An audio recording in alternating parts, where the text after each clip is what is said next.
Hello and welcome to PC Simplest. My name is Zach and today we are installing Hyper-V on Windows 8 and I'm going to quickly go over the requirements that you'll need on your computer based on my experience.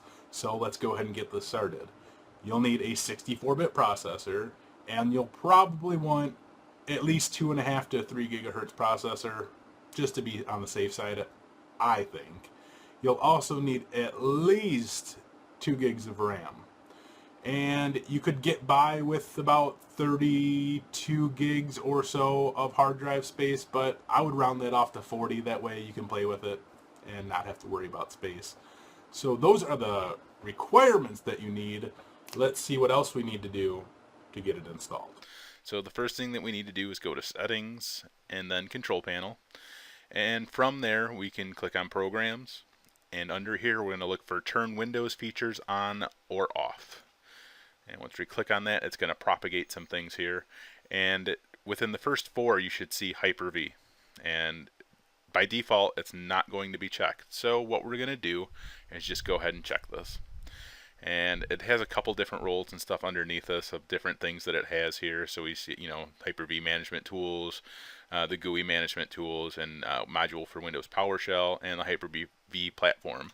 All of these we pretty much need, so just click by default, just check the box here, hit OK. It's going to take quite a few minutes here to get everything installed. It's going to, check everything that it needs, download maybe stuff that it needs. So we are going to come back to this in a few minutes. So we'll see you in a couple. And we're back. And during this process, our computer should have restarted 2 times to install all the necessary applications and everything. So now what we need to do is locate our Hyper-V manager. So just go ahead and type this in, Hyper-V manager, and I'm just going to go ahead and create a shortcut to this on our desktop so it's easily accessible. And we'll go ahead and launch this. And this is kind of what Hyper-V looks like right here. Obviously there's no settings that have been defined yet. So what we're going to do, since I'm running a solid state drive as my primary drive, which just houses Windows and just a very few select applications, I'm going to set up my Hyper-V images and everything to be on a separate drive.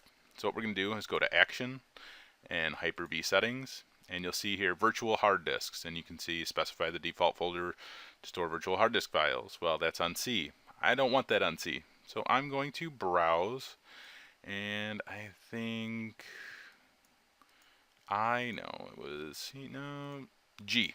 So G is going to store everything for Hyper-V for me.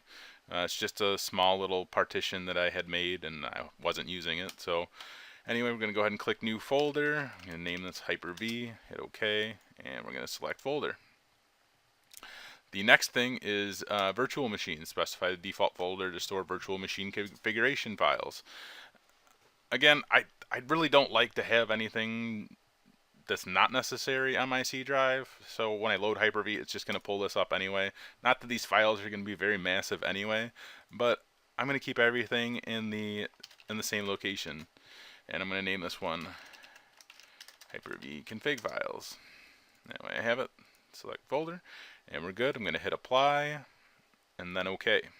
So now I'm ready to start making my Hyper-V images or just loading, any operating system I want. I primarily did this so I could load Windows 8 into a Hyper-V and just play with it and try to break it and just learn things about it. I'll eventually make some videos on it. And really, so the next steps here are you need to make sure you download your ISO for your Windows images. So you can, go pretty much anywhere, download, Windows 7 ISO, Windows 8, Windows 10. You can even get, server images. And, you get like a free trial on it or anything, and you'll get like 30 days or whatever it is. But you can always back up, go back to it. You can do a lot of different things with Hyper-V just to play around with it. I mean, it's not anything you can't really break it. You can break it, but you can always roll back. make sure you save everything. We'll kind of go over some more complex videos for this in the future, but this was just a quick, how do you install Hyper-V on Windows 8? Here you go. We did it. We got it. We're good.